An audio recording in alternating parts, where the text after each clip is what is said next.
Hey, stand still, please like and subscribe. Please click on the deck heroes icon, click on subscribe. It's 100% free. Blood in, blood out. And don't forget to click on the notifications just so that you don't miss out on any amazing content.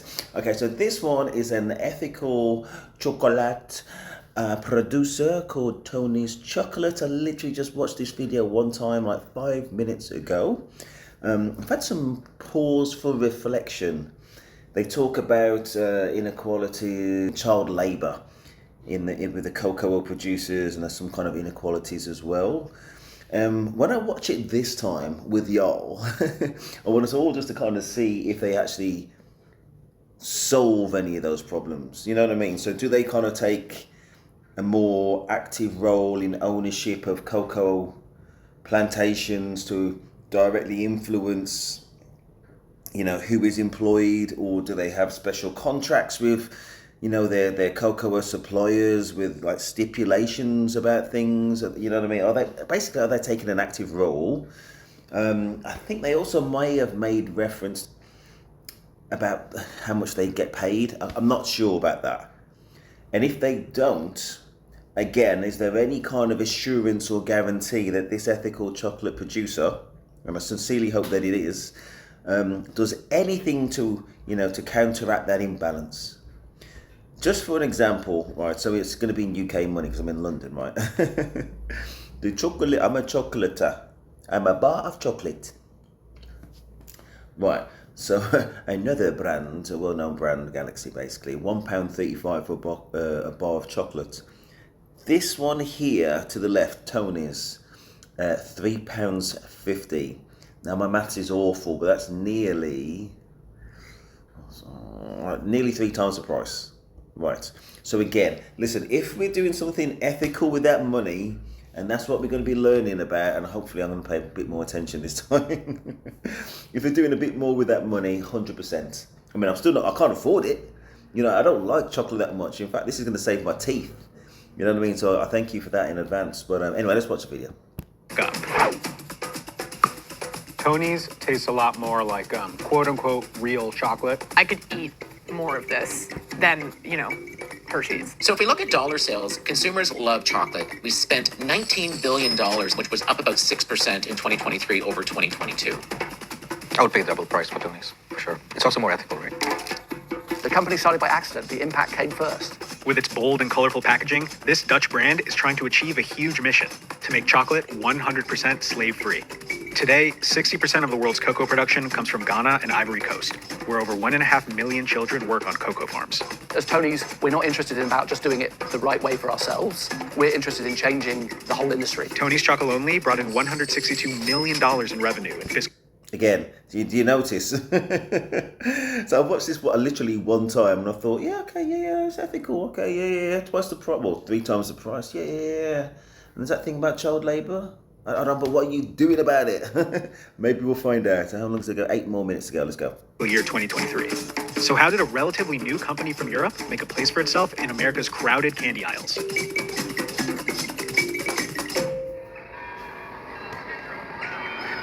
The great thing about being the CEO of a chocolate company is you get to justify eating chocolate every day, so you have to be careful. I'm Douglas Lamont, and I'm the Chief Chocolonely at Tonys Chocolonely. So even though we're a Dutch brand by origin, our founding story actually starts in the US. In 2001, 2 U.S. politicians introduced the Harkin-Engel Protocol, an international agreement that was signed by 8 of the biggest chocolate brands, including Hershey, Nestle, and Mars. The goal? To end child labor and slavery in the chocolate industry. 2 years later, a team of Dutch journalists, including Toon van de Koken, decided to investigate the progress the chocolate industry had made. There were still huge numbers of children working illegally on cocoa farms in West Africa. They felt very strongly that this needed to change and needed to be addressed. How did they go about it? Well as reporting the facts, they decided that they were going to get themselves arrested. And Toon walked into a police station in the Netherlands, having just eaten a chocolate bar from one of the big chocolate companies, and insisted that he was arrested because he was aware that there was illegal child labour in this chocolate bar, and under EU law, if you're aware of something and you still allow it to happen and you participate in that, you're breaking the law and go to prison for 4 years. Obviously, the policeman looked at him rather strangely and didn't know what to do with this. Toon also decided to persuade the world's largest chocolate makers to change their behavior. Willy Wonka, the Charlie the Chocolate Factory film, was launching in 2005. They tried to persuade Nestle, who had the rights to that bar, to introduce a child labour-free bar. They couldn't do that and decided that they needed to launch a bar for themselves. And that is how Tony's Chocolonely was born. So Tony, because Tone, the journalist, the international name is obviously Tony, and Chocolonely, because they felt that they were on a very lonely journey to change the industry. But what we've also done to raise awareness of the inequality in the supply chain is to make sure that our bar does not look like a normal bar. And what that symbolises is the inequality in the supply chain, that, you know, some people have a big chunk, other people get a very small chunk. In fact, some of the uneven shapes are actually the West African countries where Tony's sources its cocoa beans. As a Dutch brand, it initially became very famous and grew very quickly. Again, do you know what I mean, though? They talk about, okay, the inequalities. They're talking about, I don't know, like that the producers don't do too well at the deal. Okay, so what are you doing about it? I know you're charging twice the price. I'm sure they probably are. And we're going to go through to the phone. And maybe it's just lazy reporting. I don't know. CNBC, I don't know. You'd think they do. Anyway, let's see if the themes that they introduce at the start, there's some payoff in the middle. Well, not the middle, because we're at the middle or the end. Let's hope so. Become one of the leading chocolate bar brands in the Netherlands. From about 2014-15 onwards, they started to expand internationally. Tony's Chocolonely was launched in the US in 2015. Today, Tony's bars are sold nationwide at major retailers like Whole Foods, Target, and Walmart. The US is clearly a really important market for us, not just because of the scale, but we really see that consumers increasingly are becoming more conscious of the types of products they buy, the brands from whom they buy, the reasons behind those brands. And what we believe at Tony's, we offer and deliver, and that seems to be resonating and working. Our most popular flavour is our sea salt caramel bar. It's universally popular, closely followed by our milk bar.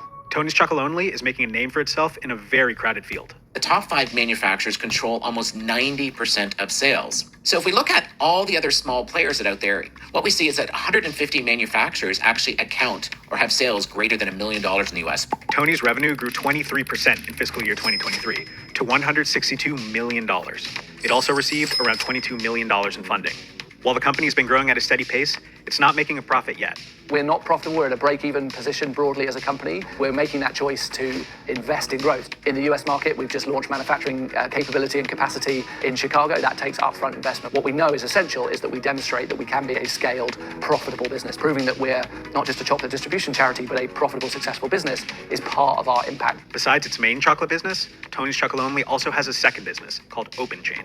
So any brand or any private label retailer can source cocoa from Tony's Open Chain and put it into their supply chain. In an ideal world, that will be much bigger than Tony's Chocolonely. We have huge ambitions to get to 5% of the cocoa beans sourced through West Africa, and that's only possible if other partners come on board with us and in the end grow much faster than just the beans that come from Tony's Chocolonely.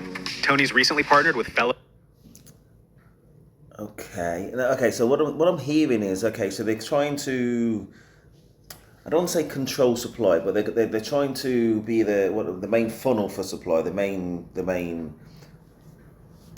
do you call that? The main distributor of supply from their suppliers. But again, unless they are guaranteeing or got some assurances or just kind of a contract with oversight about number one, child labour, and number two,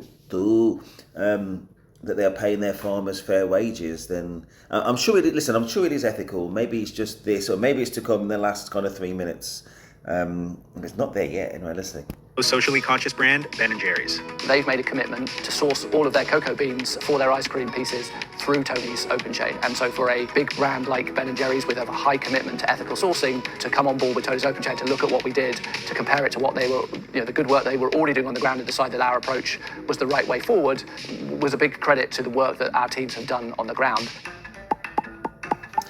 We have hundreds. You know what? Just to be fair to these guys, I mean, it's not it's not their own video again. So I'm thinking about blaming CNBC, but I can't really blame either side until I kind of do another follow-up video, which is okay, it's going to have to be a follow-up about whether this chocolate brand, in what ways are they ethical beyond the words, and what kind of assurances there are. And I didn't do this video to try and shoot them down. I'm not trying to do that. I mean, I watched it thinking, okay, I want to do some more kind of ethical videos. I work in homelessness, as some of you know, and I've done that for over 10 years. And that's where my passion is. I want to do some ethical, you can start a business and still be a good person kind of videos. And I'm sure these are.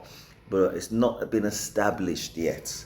I'm all about like the kind of the proof. Show me the meat. Anyway, let's go. Percent traceability of our beans. We know every farmer that provides beans to us, and so obviously we source and collect those beans in West Africa. We convert a number of those beans into cocoa butter in West Africa. We then transport some beans and that cocoa butter to either to Europe. Hold on, they know every farmer. They know every farmer?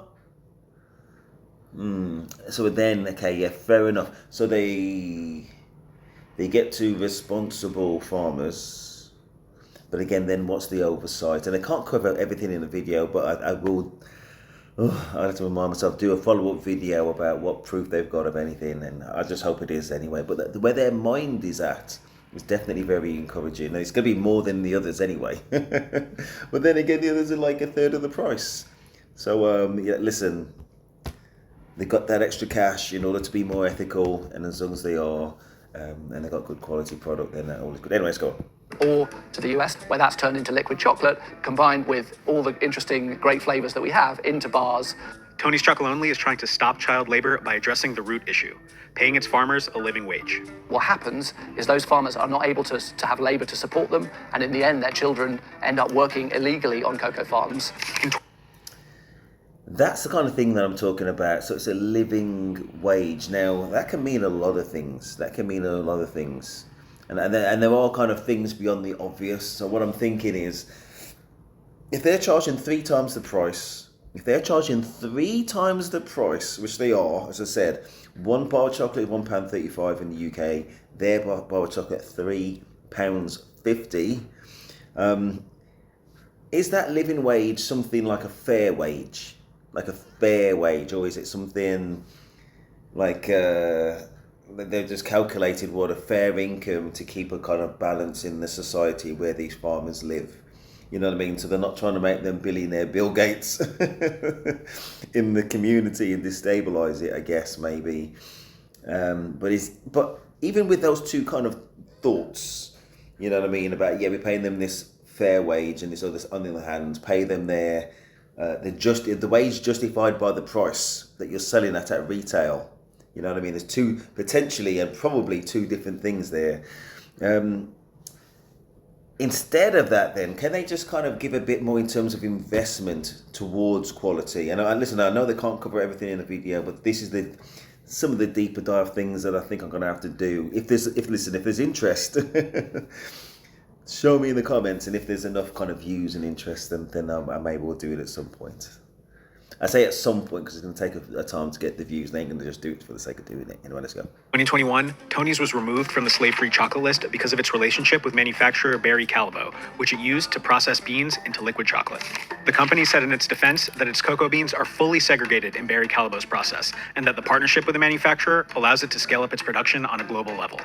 In a statement to CNBC Make It, Tonys Chocolonely said it will continue to source cocoa beans from West Africa as it works to solve the problems there. So what we believe in is radical transparency. So that's interesting. So nobody said a minute ago that their farmers are more or less ethical, but that latter piece of kind of like reporting suggested that, well, actually they source their beans through a third party, through a different company, which means you've got even less oversight, you've got even less control. You know what I mean? You are not doing that kind of you can't impose much through somebody else. You know what I mean? It's kind of like sending an email to somebody for something else to do and feeling that you've done it yourself.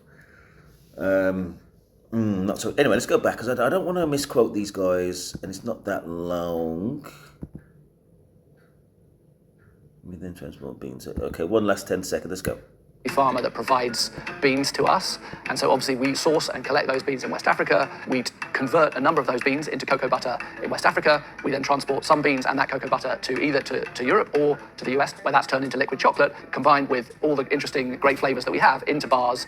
Tonys Chocolonely is trying to stop child labor by addressing the root issue, paying its farmers a living wage. What happens is those farmers are not able to have labor to support them, and in the end, their children end up working illegally on cocoa farms. In 2021, Tonys was removed from the slave-free chocolate list because of its relationship with manufacturer Barry Callebaut, which it used to process beans into liquid chocolate. The company said in its defense that its cocoa beans are fully segregated in Barry Callebaut's process, and that the partnership with the manufacturer allows it to scale up its production on a global level. In a statement to CNBC Make It, Tonys Chocolonely said it will continue to source cocoa beans from West Africa as it works to solve the problems there. So what we believe...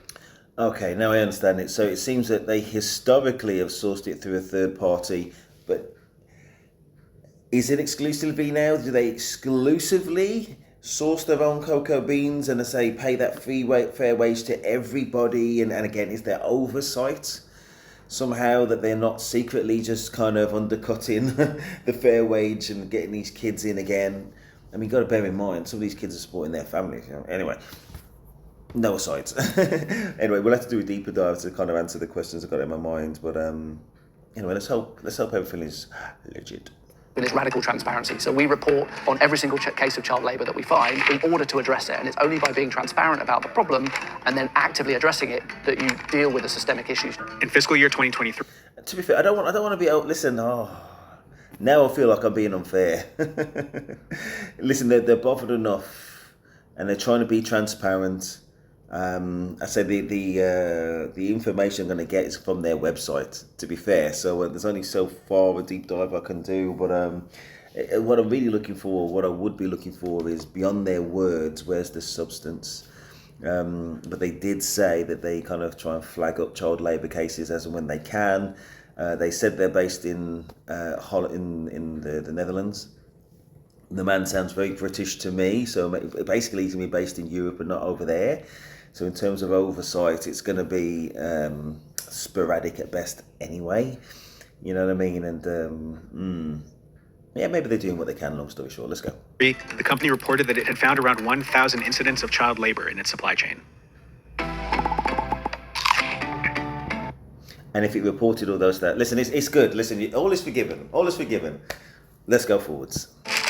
Chocolate consumption in the US actually dipped 6% in 2023, but Americans were still spending more than ever on it. Well, part of the reason why we're seeing a decline in consumption is that most of us, even though we love chocolate, are still being faced with higher prices.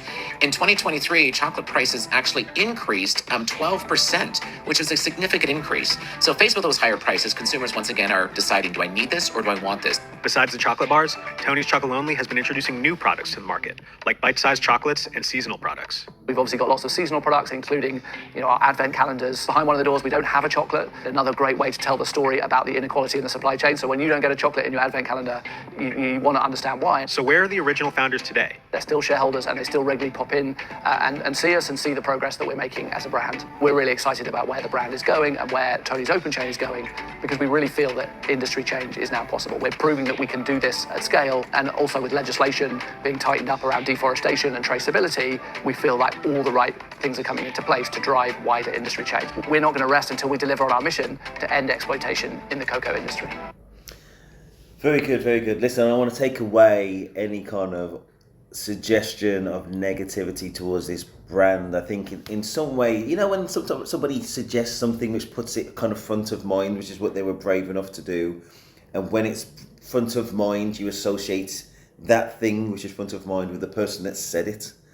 So I think maybe there was a little bit of that for myself, but to be fair, from the cases that they've uncovered of child labour, you know what I mean, they've reported it. I think that was the inference from what else they've said, and I haven't done a deep dive on everybody else. But so the report is very suggestive. At one stage, they were associated with somebody that was connected with child slavery, and then they separated themselves, and then they try and independently authenticate those farmers as much as they can. And there does seem to be some oversight, which answers my previous question, because of these cases that they said that they've reported. Listen, we don't know how serious these agencies they'll be reporting to are going to be, but what can you do? You know what I mean? That's what you can only do what you can do. So anyway, and pressure them through the money that you're going to provide that lead farmer. That contract may well be at jeopardy if they don't kind of raise their game. You know what I mean? That's the kind of message I would also want to kind of hear. But if I was them, that may seem a little bit of kind of abuse of power if they do. Anyway, long story short, all is forgiven, Tonys.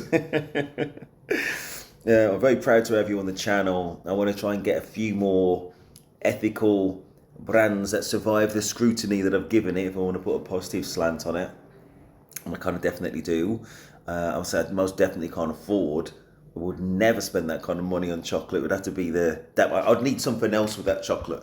You know what I mean? Like a lap dance or something. You know what I mean? And not just from like, I was just thinking Ugly Betty because there's that TV series from the past. It had to be like, I don't know, say like a Megan Good or something like that. You know what I mean? Somebody like that.